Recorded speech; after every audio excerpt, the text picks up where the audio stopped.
اپنے معمول کے مطابق 7 روز میں قرآن مجید ختم کرتا ہے، مکمل کرتا ہے، تو وہ ہر روز کہیں نہ کہیں اس قصے کی تلاوت کرے گا۔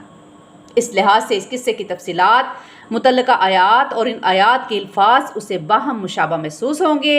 اسی طرح بعض صورتوں کی بھی آپس میں گہری مشابہت ہے اور اسی مشابہت کی بنا پر انہیں جوڑوں میں بھی تقسیم کیا گیا ہے۔ مثانیہ کا معنی ہے دہرائی ہوئی یا جوڑوں کی صورت میں۔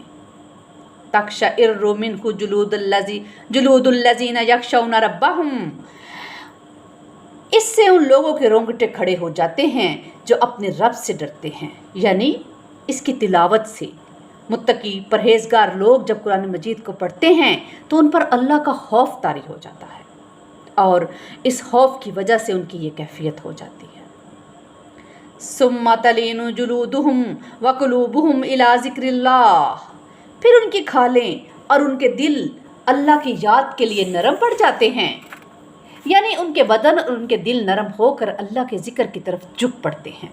ذالک ھدی اللہ یہدی بہ من یشاء، یہ اللہ کی ہدایت ہے جس سے وہ ہدایت بخشتا ہے جس کو چاہتا ہے۔ ومن یضلل اللہ فما لہ من ہاد، اور جس کو اللہ گمراہ کر دے پھر اس کے لیے کوئی ہدایت دینے والا نہیں، یعنی جس کی گمراہی پر اللہ ہی کی طرف سے مہر ثبت ہو چکی ہو پھر اسے کون ہدایت دے سکتا ہے۔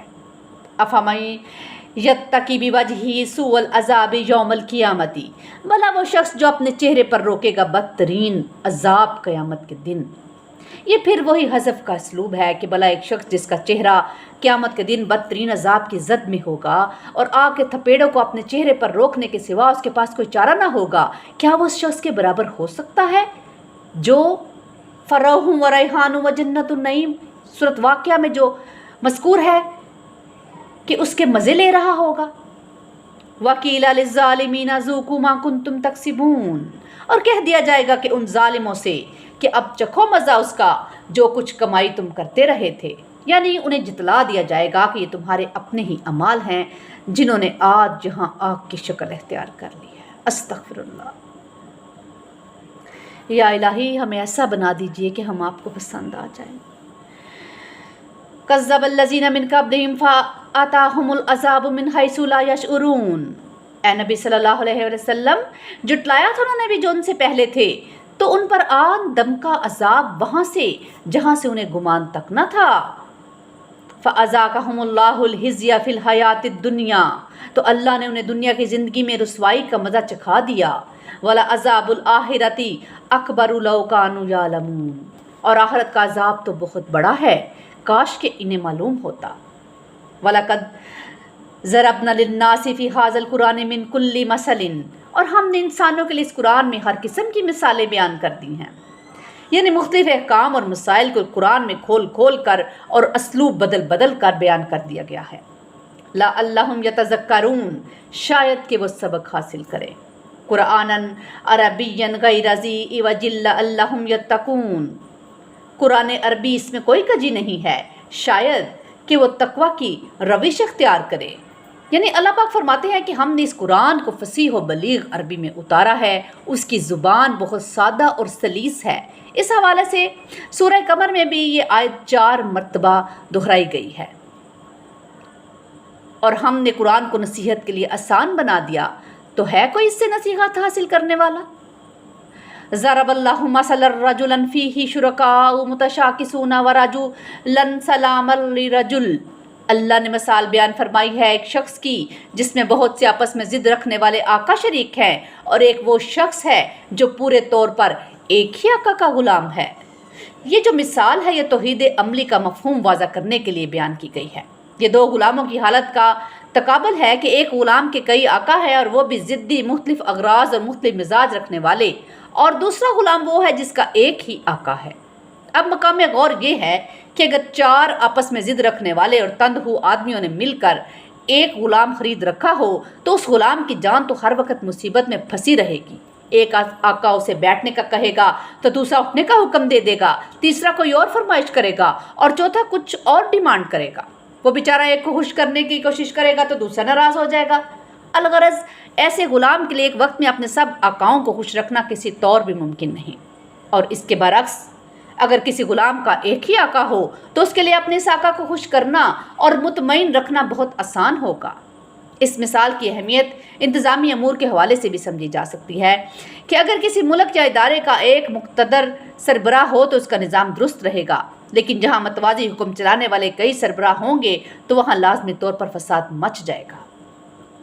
اب اس مثال کی روشنی میں شرک اور توحید کے معاملے کو دیکھیں تو حقیقت نہایت صاف اور واضح ہو جاتی ہے کہ اگر تم ایک اللہ کے بندے بن کر رہو گے تو سکون اور چین سے رہو گے، اور اگر مختلف شخصیات اور دیوی دیوتاؤں کے پجاری بنو گے تو مصیبت میں پھنس جاؤ گے۔ ایک کو خوش کرو گے تو دوسرا ناراض ہو جائے گا۔ آخر کس کس معبود کی پوجا کرو گے؟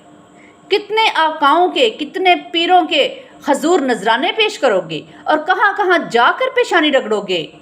علامہ اقبال نے کیا خوب کہا ہے، یہ ایک سجدہ جسے تو گراں سمجھتا ہے، ہزار سجدوں سے دیتا ہے آدمی کو نجات۔ اللہ اللہ ربی لا شرک بہ شیئا۔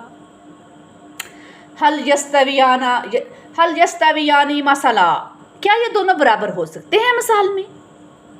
الحمدللہ بل اکثرہم لا یعلمون، کل تعریف اللہ کے لیے ہے لیکن ان کی اکثریت علم نہیں رکھتی۔ یعنی یہ بات واضح ہو گئی کہ توحید ہی صحیح راستہ ہے، لیکن اکثر لوگ اس حقیقت کو سمجھنے سے قاصر ہیں یا جانتے بوجھتے ناسمجھ بنے بیٹھے ہیں۔ انک میت و انہم میتون، اے نبی صلی اللہ علیہ وآلہ وسلم، یقیناً موت آپ پر بھی وارد ہوگی اور یہ سب بھی مرنے والے ہیں۔ ثم انکم یوم القیامۃ عند ربکم تختصمون، پھر تم قیامت کے دن اپنے رب کے پاس آپس میں جھگڑو گے۔ اس جھگڑے کی نوعیت کچھ یوں ہوگی کہ حضور صلی اللہ علیہ وسلم شہادت دیں گے کہ اللہ میں نے تیرا پیغام کما حقہ پہنچا دیا تھا، وہاں کچھ لوگ انکار کریں گے کہ نہیں نہیں یہ بات ان تک نہیں پہنچی تھی اور بحث و تکرار کی نوبت آ جائے گی۔ ابلاغ رسالت کے بارے میں پیغمبروں کی گواہی اور متعلقہ امتوں کے افراد سے جواب طلبی کے حوالے سے سورۃ الاعراف کی یہ آیت بہت اہم ہے کہ اللہ پاک نے فرمایا ہم ان سے پوچھیں گے کہ جن کی طرف رسولوں کو بھیجا گیا تھا، اور ان سے بھی پوچھیں گے جنہیں رسول بنا کر بھیجا گیا تھا۔ چنانچہ سب پیغمبروں سے وہاں پوچھا جائے گا کہ آپ لوگوں نے ہمارا پیغام اپنی قوموں تک پہنچا دیا تھا؟ جواب میں تمام پیغمبر گواہی دیں گے کہ اللہ ہم نے پہنچا دیا تھا۔ اس لیے حضور صلی اللہ علیہ وسلم نے حجۃ الوداع کے موقع پر لوگوں سے استفسار فرمایا تھا کہ الا هل بلغت، کہ کیا میں نے اللہ کا پیغام تم لوگوں تک پہنچا دیا؟ جواب میں پورے مجمع نے یک زبان ہو کر کہا تھا نشہد انک قد بلغت وادیت ونصحت، کہ حضور صلی اللہ علیہ وسلم ہم گواہ ہیں کہ آپ نے تبلیغ، امانت اور نصیحت کا حق ادا کر دیا ہے۔ اس کے بعد آپ صلی اللہ علیہ وسلم نے اپنی شہادت کی انگلی آسمان کی طرف اٹھائی اور اللہ تعالیٰ کو مخاطب کر کے کہا اللہم اشہد اللہم اشہد اللہم اشہد، کہ اللہ تو بھی گواہ رہے۔ اس کے بعد اب جو لوگ موجود ہیں، آپ صلی اللہ علیہ وسلم نے فرمایا ان کا فرض ہے کہ یہ پیغام ان لوگوں تک پہنچائیں جو یہاں موجود نہیں ہیں۔ اس طرح سے آپ نے یہ فریضہ امت کی طرف منتقل فرما دیا۔ اللہ کے رسول صلی اللہ علیہ وسلم کے اس فرمان کے بعد یوں سمجھیں کہ اب یہ پوری امت اللہ کے رسول کی آگے سے پیغام پہنچانے والی ہے، یعنی اللہ کے رسول نے جو پیغام ان تک پہنچایا ہے اب انہوں نے اسے پوری نوع انسانی تک پہنچانا ہے۔ اور حضور صلی اللہ علیہ وسلم کی امت کے اس اعزاز اور فریضے کا ذکر اللہ تعالیٰ نے قرآن مجید میں 2 مقامات پر فرمایا ہے، ہجرت سے متسلن قبل سورۃ الحج میں اور ہجرت سے بعد سورۃ البقرہ میں۔ سورہ حج کی آخری آیات میں یوں کہا کہ اس نے تمہیں چن لیا ہے اور دین کے معاملے میں تم پر کوئی تنگی نہیں رکھی، قائم ہو جاؤ اپنے جد امجد ابراہیم کی ملت پر، اسی نے تمہارا نام مسلم رکھا، اس سے پہلے بھی اور اس میں بھی یعنی اس کتاب میں بھی، تاکہ پیغمبر تم پر گواہ ہوں اور تم لوگوں پر گواہ ہو۔ پھر سورہ بقرہ میں اسی مضمون کو دوبارہ سے ان الفاظ میں دہرایا، اور اے مسلمانوں اسی طرح تو ہم نے تمہیں ایک امت وسط بنایا ہے تاکہ تم لوگوں پر گواہ ہو اور رسول تم پر گواہ ہو۔ دونوں مقامات میں الفاظ تقریباً ایک سے ہی آئے ہیں، صرف الفاظ کی ترتیب تبدیل ہو گئی ہے۔ فمن اظلم ممن کذب علی اللہ وکذب بالصدق اذ جاءہ، اس شخص سے بڑھ کر ظالم اور کون ہوگا جو اللہ پر جھوٹ باندھے اور جھٹلائے سچی بات کو جبکہ اس کے پاس آ گئی ہو۔ یعنی دونوں خصوصیات ایک ہی شخص کے کردار میں بھی ہو سکتی ہیں کہ وہ اللہ پر جھوٹ بھی باندھ رہا ہو اور اللہ کی طرف سے جو اس کے پاس حق آیا اس کی تکذیب یا نفی بھی کر رہا ہو، یا ایسا بھی ہو سکتا ہے کہ یہ دو الگ الگ کرداروں کا ذکر ہو، یعنی ایک وہ شخص جو اپنی کسی بات کو اللہ کی طرف منسوب کر کے دعویٰ کرے کہ مجھ پر وحی آئی ہے، ظاہر ہے ایسے شخص سے بڑھ کر ظالم اور کون ہو سکتا ہے۔ اسی طرح اسی درجے کا ظالم وہ شخص بھی ہوگا جس کے پاس اللہ کا پیغام پہنچ جائے جو کہ سراسر حق ہے اور وہ اس حق کو جھٹلا دے۔ الیس فی جہنم مثوی للکافرین، تو کیا جہنم ہی ٹھکانہ نہیں ہے ایسے کافروں کا؟ والذی جاء بالصدق وصدق بہ، اور وہ شخص جو سچائی لے کر آیا اور وہ جس نے اس کی تصدیق کی۔ اب گزشتہ آیت کی طرح یہاں بھی دونوں احتمالات موجود ہیں، یعنی یہ دو الگ الگ کردار بھی ہو سکتے ہیں اور ممکن ہے کہ یہ دونوں خوبیاں کسی ایک ہی شخص میں پائی جاتی ہوں کہ وہ راست باز بھی ہے اور حق کی تصدیق کرنے والا بھی ہے۔ لیکن اس آیت کے بارے میں عام رائے یہ ہے کہ یہاں والذی جاء بالصدق سے مراد حضرت محمد صلی اللہ علیہ وآلہ وسلم ہیں جو اللہ کی طرف سے حق اور سچائی لے کر آئے ہیں، وصدق بہ سے مراد حضرت ابوبکر صدیق رضی اللہ تعالی عنہ ہیں جنہوں نے اس سچائی کی بلا حیل و حجت تصدیق کی۔ اولئک ھم المتقون، یہی لوگ ہیں جو کہ متقی ہیں۔ لہم ما یشاءون عند ربہم ذلک جزاء المحسنین، ان کے لیے اپنے رب کے پاس وہ سب کچھ ہے جو یہ چاہیں گے، یہی بدلہ ہے نیکوکاروں کا۔ اللہم ربنا اجعلنا منہم، آمین۔ لیکفر اللہ عنہم اسوأ الذی عملوا، تاکہ اللہ ان سے دور کر دے ان کے برے اعمال کو۔ ظاہری بات ہے کہ انبیاء کرام تو معصوم ہیں، ان سے اگر بربنائے طبع بشری کسی غلط بات کا امکان پیدا ہو بھی جائے تو اللہ تعالیٰ انہیں اس کے صدور سے محفوظ رکھتا ہے، لیکن انبیاء کے علاوہ تو ہر شخص سے غلطی اور خطا کا امکان ہے۔ چنانچہ اوپر کی آیات میں جن متقین اور محسنین کا ذکر ہے، اللہ تعالیٰ ان کی خطاؤں اور لغزشوں کو معاف فرما کر ان کے نامہ اعمال کو برائیوں اور گناہوں سے بالکل پاک کر دے گا۔